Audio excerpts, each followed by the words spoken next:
Olá, queridos irmãos, é com muito prazer que estou aqui para estudarmos juntos a Palavra de Deus.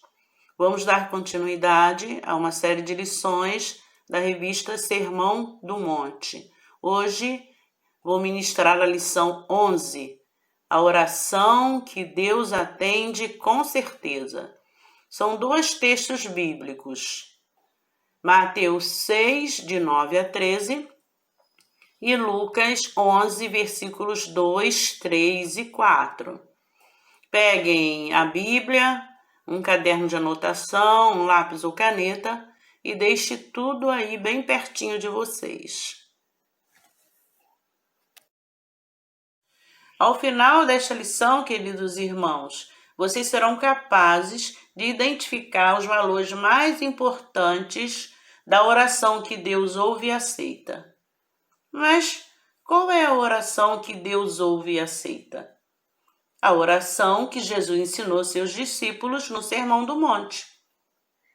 Mas que será o que Jesus tinha em mente quando ensinou essa oração tão conhecida por nós e que chamamos de Pai Nosso? Será que ele tinha em mente ensinar uma oração para apenas ser repetida, como registrada na Bíblia? Ou ele tinha em mente ensinar um modelo, um padrão de oração a seguir? Eu creio que muito mais do que orar o Pai Nosso, como descrito na Bíblia, é entender e identificar os valores que contém essa oração. Então, ao final desta lição, vocês serão capazes de conhecer, entender e identificar esses valores.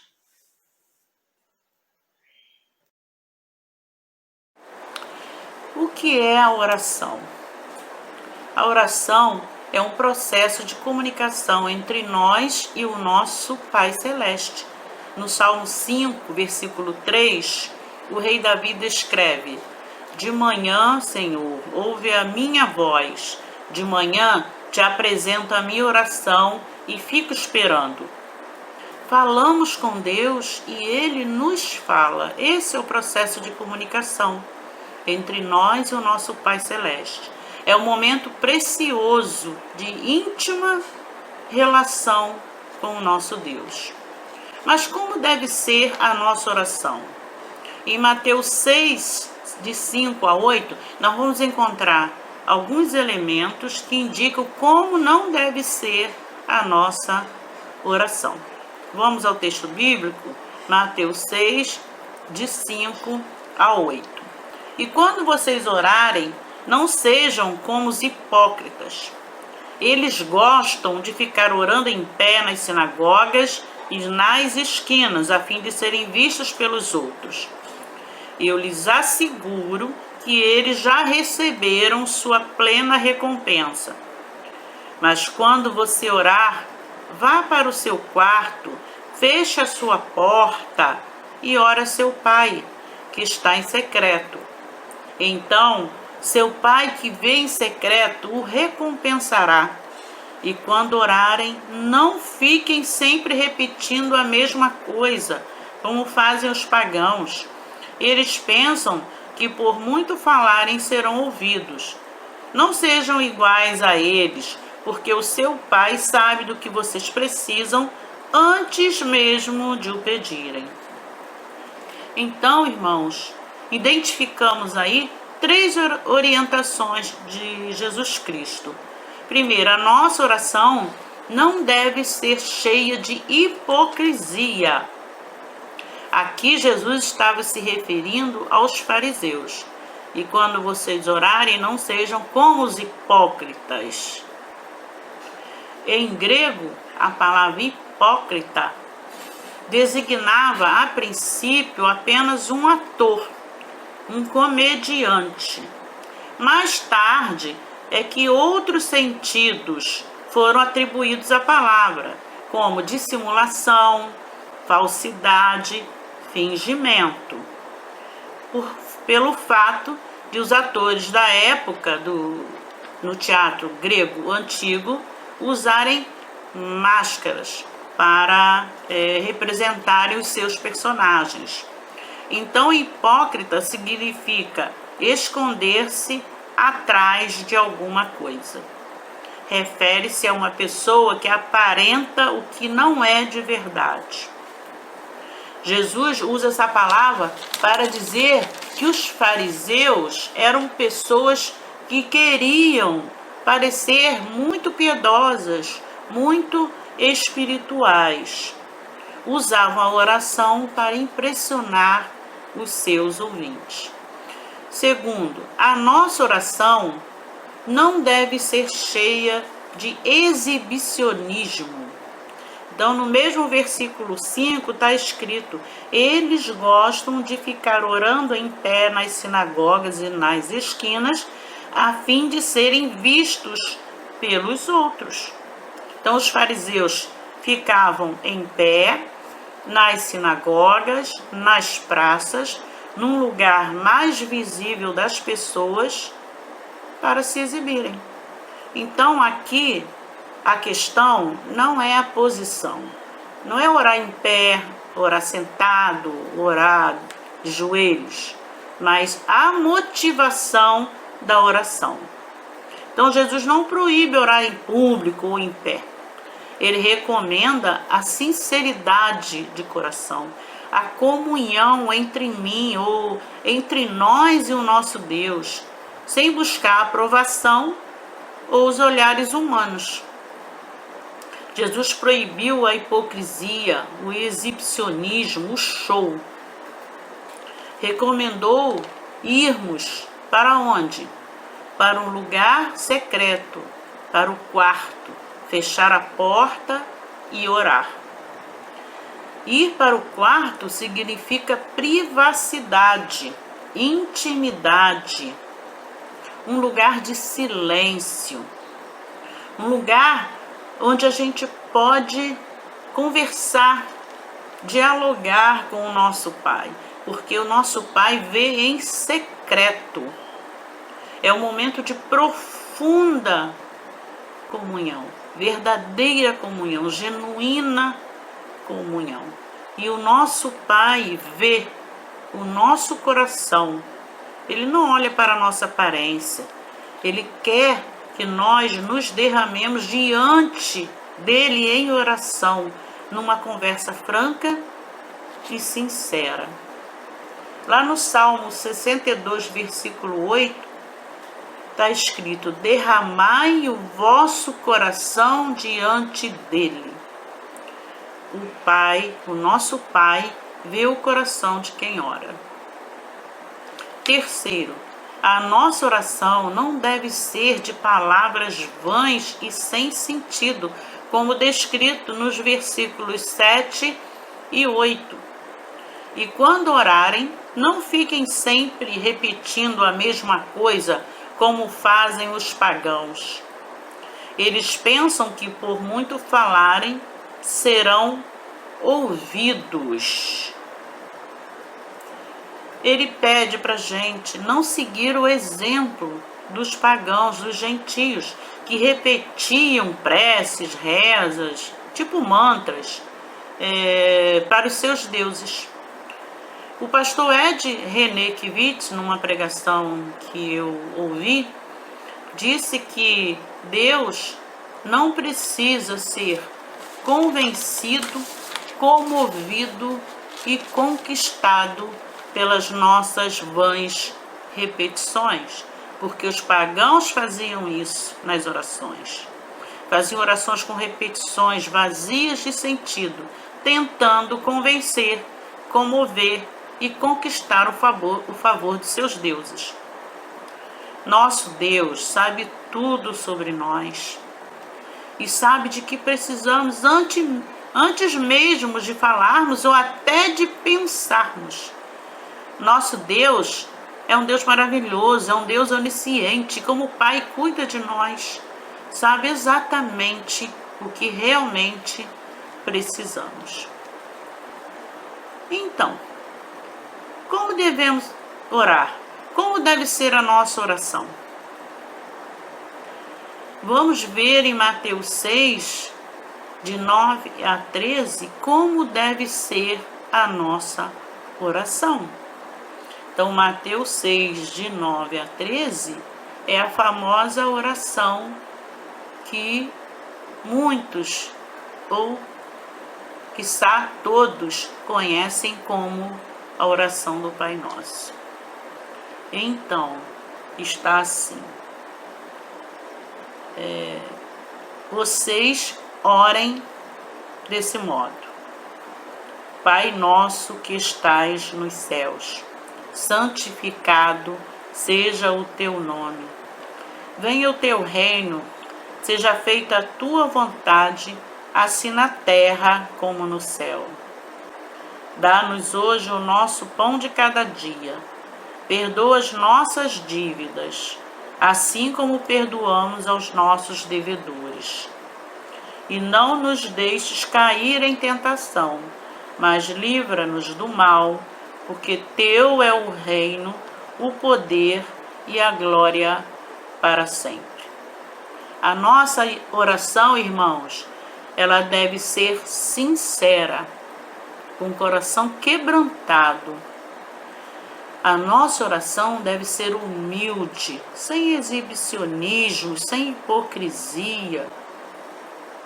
A nossa oração deve ser simples, sem muitas palavras para convencer, ou comover, ou conquistar o nosso Deus. Na oração modelo, Jesus nos orienta sobre as coisas principais pelas quais devemos orar, relacionadas ao seu reino na terra, aqui na terra, e as prioridades da nossa vida. Agora nós vamos identificar os elementos principais da oração modelo, a oração que Jesus ensinou aos seus discípulos. Certo dia, eu ouvi a seguinte frase: a oração é o ato de abrir o coração a Deus como a um amigo. Deus nos incentiva a orar de modo pessoal, abrindo o nosso coração a Ele de forma espontânea e natural. Mas orar requer disciplina e determinação. Por isso, o Senhor Jesus nos ensinou a lindíssima oração do Pai Nosso, a oração modelo que encontramos lá em Mateus 6. Depois de ter dito como não orar, Jesus no versículo 9 fala: portanto, concluindo, vós orareis assim: Pai nosso que estais nos céus, santificado seja o teu nome. Pai nosso. Essa expressão nos ensina que devemos orar como filhos, devemos enxergá-lo como Pai. Devemos ter comunhão com o Pai Celestial. Essa é a maneira pela qual devemos orar. É a maneira como nós devemos nos dirigirmos a Deus em oração. Deus é o nosso Abba, é o nosso paizinho. Devemos ter uma íntima relação com o nosso Pai, uma íntima afeição por Ele. Antes da Nova Aliança, nenhum personagem bíblico, como Adão, Noé, Abraão, Moisés ou até mesmo Davi, que foi chamado homem segundo o coração de Deus, ousaram apresentar-se diante do Altíssimo com tanta intimidade. É em Jesus que o relacionamento pai e filho é celebrado. John Stott, um teólogo, disse: tratar a Deus como Pai reflete nossa consciência acerca de um Deus pessoal, amoroso e poderoso. O pastor Ed René Kivitz disse que orar é atirar-se no colo de Deus. Deus é Pai, cuida de mim, cuida de vocês, cuida de nós. Ele me adotou, adotou vocês, nos adotou como filhos. Ele me aceitou, aceitou vocês, nos aceitou na sua família. Mas eu sou apenas um dos filhos do Pai Celestial. Há outros filhos. Então, não é só meu Pai, e sim Pai Nosso. Temos comunhão com o Pai que é nosso, com os irmãos, filhos que somos do mesmo Pai, por adoção em Cristo. Devemos entrar na presença de Deus como nós. Devemos tirar todos os eus e substituir por nós. Jesus não estimula o individualismo, ele estimula o aspecto coletivo da oração, do corpo, da igreja, o aspecto coletivo em família, os amigos, o Brasil, o Rio de Janeiro, o mundo. Pai que estás nos céus. Não é um Pai qualquer, é um Pai celeste, infalível, cheio de amor e misericórdia por nós. Pai nosso que estás nos céus, santificado seja o teu nome. O objetivo da nossa oração é revelar com a nossa vida quão santo Deus é. Na Bíblia, há vários textos bíblicos que vinculam a oração à capacidade de vivermos em comunhão com os nossos irmãos. Eu sugiro a vocês que pesquisem pelo menos 5 textos que estabelecem essa relação. Na revista que alguns têm sobre o Sermão do Monte, vocês vão achar na lição 11 alguns textos bíblicos que falam sobre essa comunhão.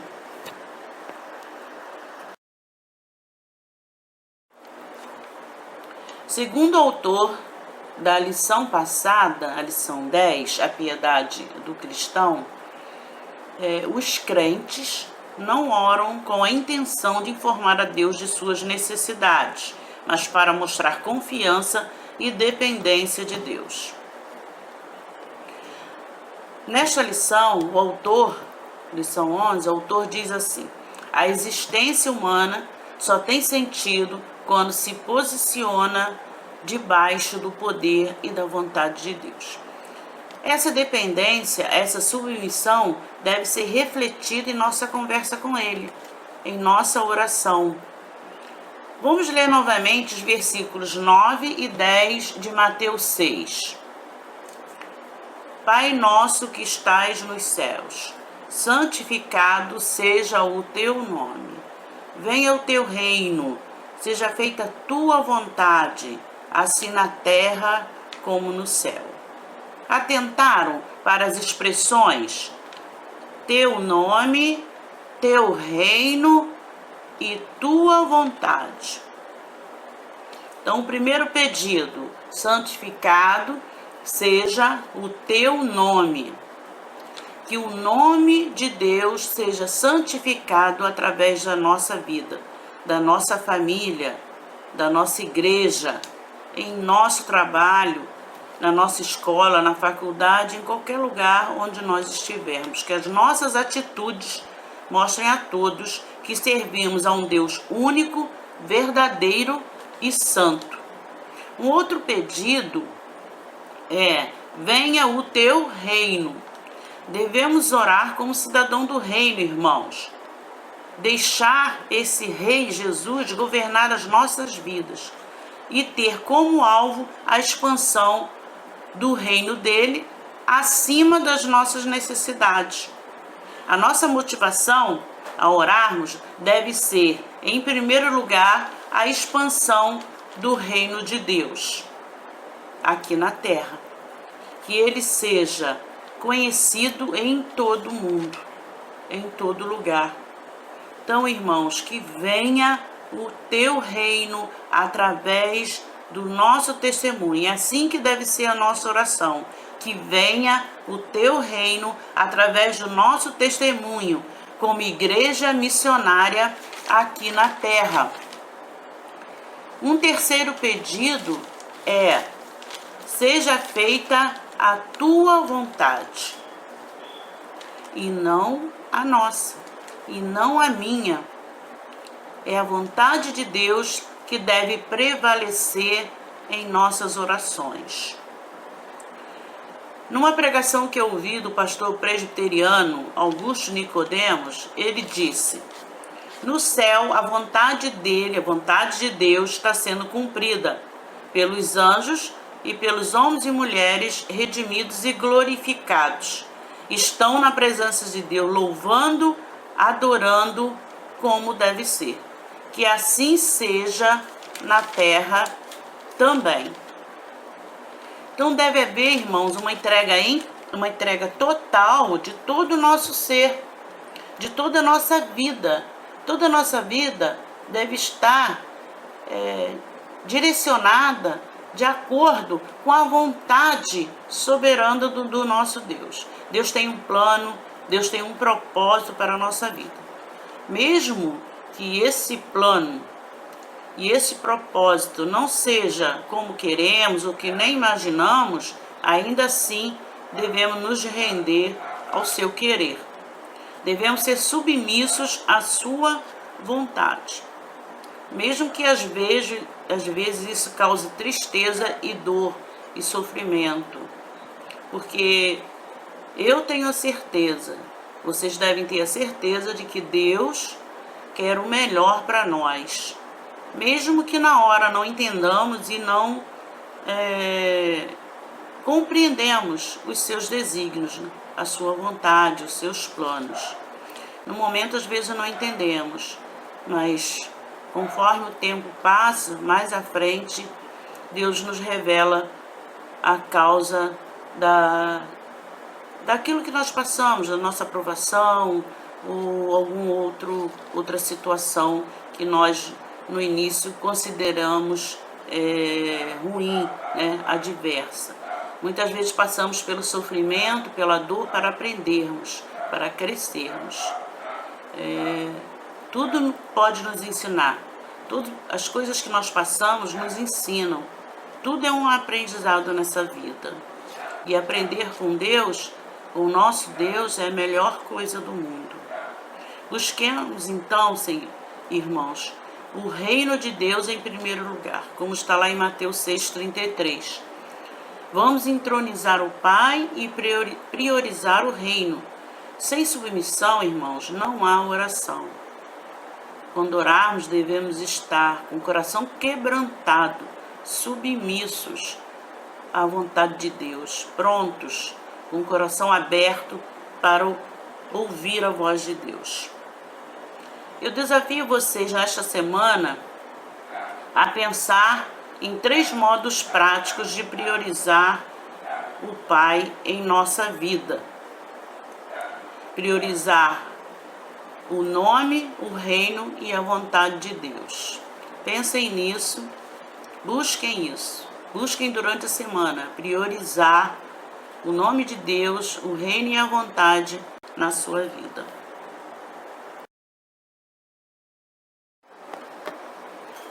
O autor da lição, na revista Sermão do Monte, na página 53, escreveu assim: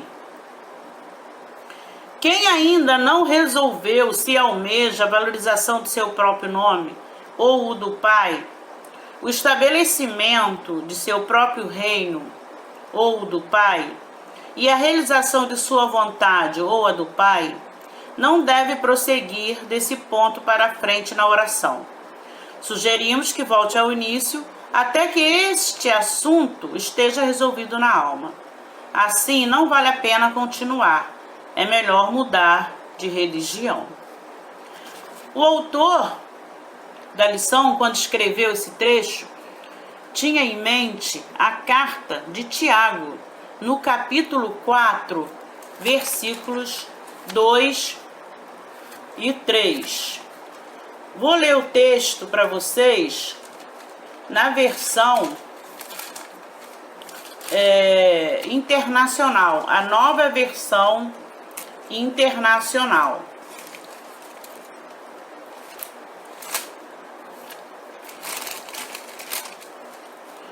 está escrito assim: vocês cobiçam coisas e não as têm, matam e invejam, mas não conseguem obter o que desejam.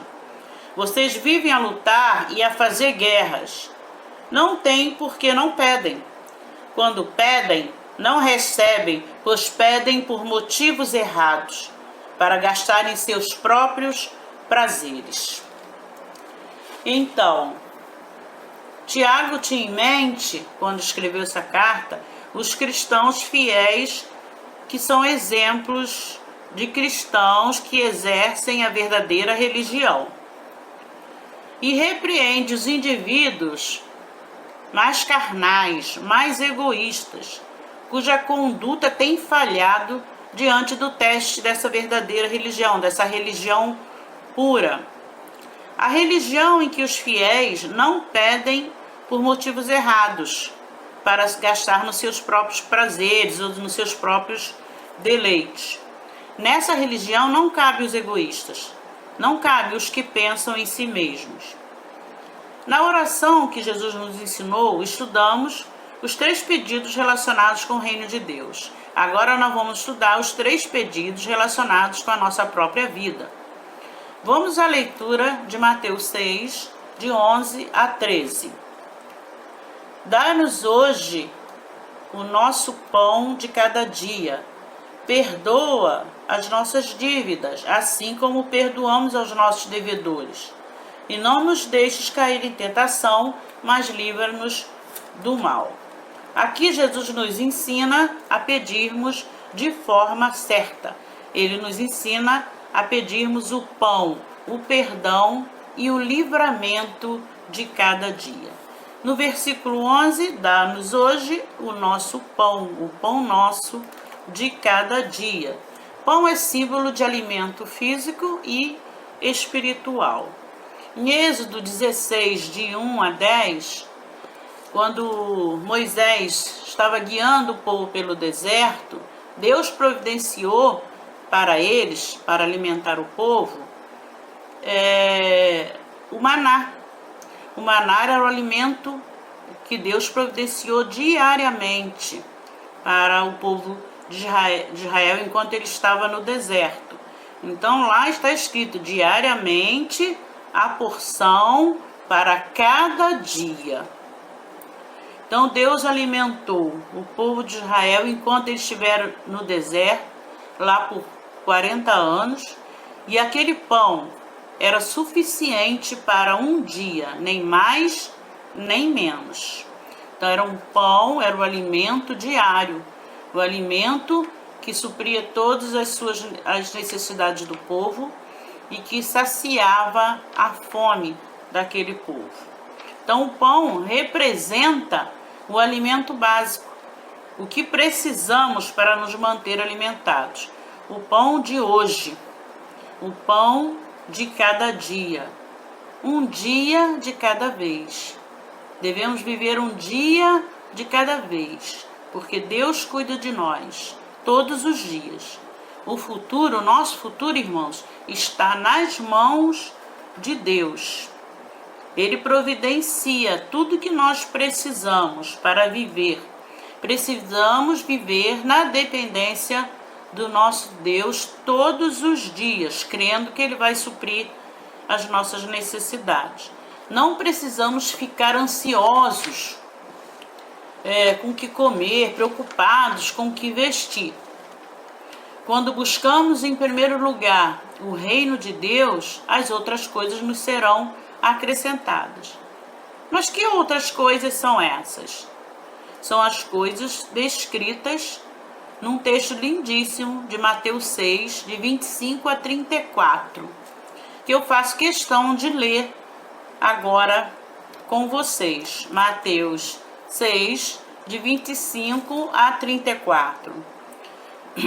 Está escrito assim: portanto, eu lhes digo, não se preocupem com a sua própria vida, quanto que comer ou beber, nem com o seu próprio corpo, quanto ao que vestir. Não é a vida mais importante que a comida e o corpo mais importante que a roupa? Observem as aves do céu.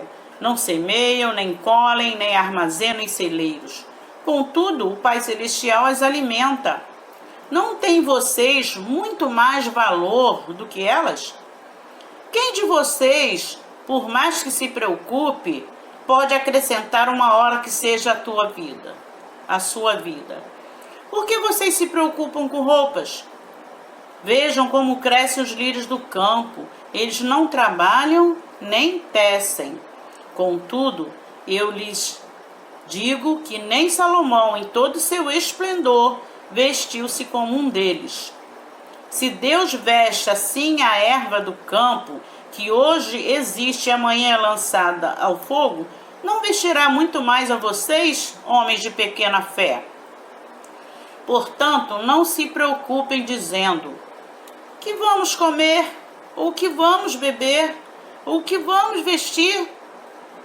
Pois os pagãos é que correm atrás dessas coisas. Mas o Pai Celestial sabe que vocês precisam delas. Busquem, pois, em primeiro lugar o reino de Deus e a sua justiça, e todas essas coisas lhes serão acrescentadas.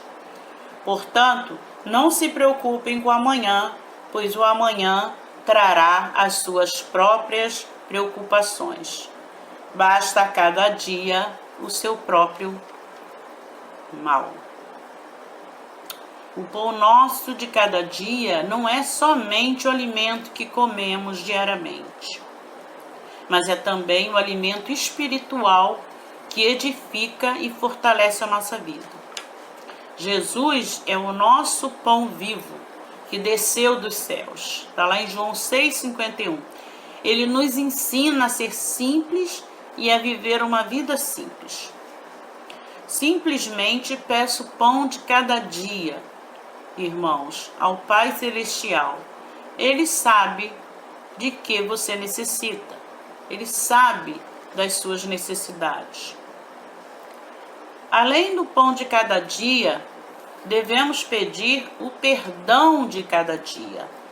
Perdoa as nossas dívidas, assim como perdoamos aos nossos devedores.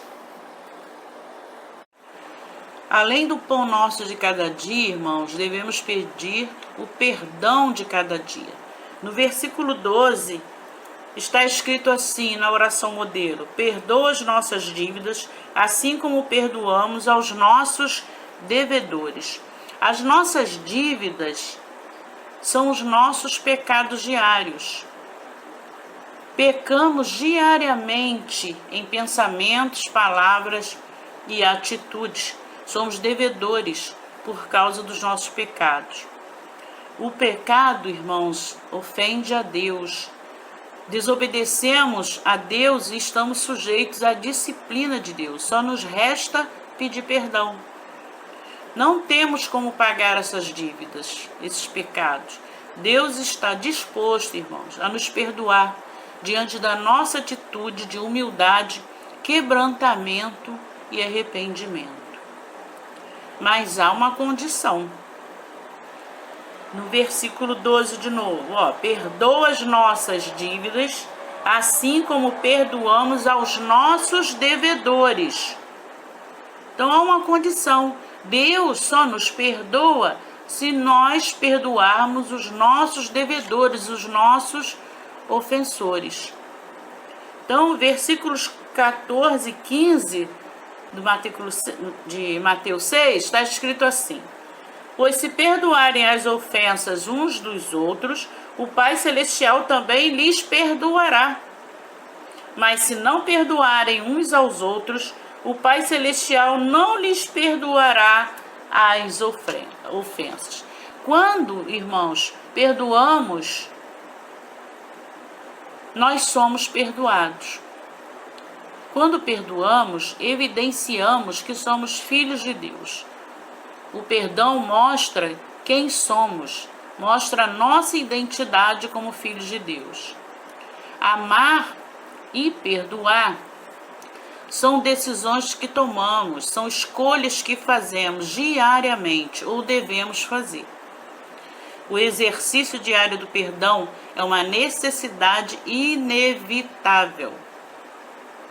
Sugiro aos irmãos que leiam a parábola do credor incompassivo. Incompassivo quer dizer sem compaixão, que está em Mateus 18, de 23 a 25. Essa parábola vai ilustrar bem sobre o que nós estamos falando, sobre o perdão, a necessidade de pedirmos perdão a Deus, mas antes temos que perdoar as ofensas dos nossos irmãos, para que possamos ser perdoados pelo nosso Pai Celeste. Além do pão nosso de cada dia e do perdão de cada dia, devemos pedir a Deus o livramento de cada dia. Na revista de vocês, na página 54, está escrito assim: você pode evitar ser muito tentado. E o autor da revista cita o Salmo 1, versículos 1 e 2, que fala que feliz é aquele que medita na lei do Senhor dia e noite e que não se senta à roda dos escarnecedores, não se senta junto aos pecadores. Então essa é uma forma de evitar ser muito tentado, mas não conseguirá deixar de ser tentado, porque a cobiça está dentro de nós. Aí ele cita Tiago 1, versículos 13, 14 e 15. Na minha versão internacional está dizendo assim, ó: quando alguém for tentado, jamais deverá dizer, estou sendo tentado por Deus, pois Deus não pode ser tentado pelo mal e a ninguém tenta. Cada um, porém, é tentado pelo seu próprio mau desejo, sendo por este atraído e seduzido. Então, esse desejo, tendo concebido, tendo sido gerado no coração, dá à luz o pecado. E o pecado, após ter se consumado, gera a morte. Então, a cobiça, citada aqui pelo autor, mas não conseguirá deixar de ser tentado porque a cobiça está dentro de nós. A cobiça são os nossos maus desejos, registrados lá na carta de Tiago. Quais são esses maus desejos? É mágoa, é ressentimento, é ódio, é falta de perdão, imoralidade, rancor, raiva, inveja, tendência à maledicência. A origem do pecado está dentro de nós, no nosso coração, na nossa natureza pecaminosa. Fomos salvos pelo sangue de Jesus Cristo, salvos da condenação eterna, mas ainda somos pecadores, redimidos, mas pecadores. Então, devemos levar ao nosso Pai Celestial esta súplica: não nos deixes cair em tentação, mas livra-nos do mal, como está registrado na oração modelo no versículo 13. Então, devemos orar assim, irmãos: livra-nos dos nossos maus desejos que insistem em nos afastar de Ti, Senhor. Livra-nos do maligno, do diabo, do tentador, do inimigo das nossas almas, que está ao nosso derredor, pronto para nos tragar. Quais são as tentações que derrubam vocês com mais frequência? Passe a orar diariamente, irmãos, por vitória sobre essas tentações. Chegamos à conclusão da nossa lição de hoje. Chegamos ao final da oração modelo, da oração conhecida como Pai Nosso. Esse lindo final relembra mais uma vez a grandeza do nosso Deus, que Ele é superior a qualquer autoridade, a qualquer governo. Ele é o Deus verdadeiramente que segura toda a terra em suas mãos, mãos poderosas. Só Ele pode neutralizar os poderes das trevas e conduzir seguramente o seu povo ao reino da glória. Então, irmãos, Essa oração é uma oração que devemos seguir todos os seus passos, todos os elementos contidos nela. Essa é a oração que Deus ouve e aceita. Pai nosso que estais nos céus, santificado seja o teu nome. Venha o teu reino, seja feita a tua vontade, assim na terra como no céu. Dá-nos hoje o nosso pão de cada dia. Perdoa as nossas dívidas, assim como perdoamos aos nossos devedores. E não nos deixes cair em tentação, mas livra-nos do mal. Porque teu é o reino, o poder e a glória para sempre. Amém. Até a próxima aula. Deus os abençoe.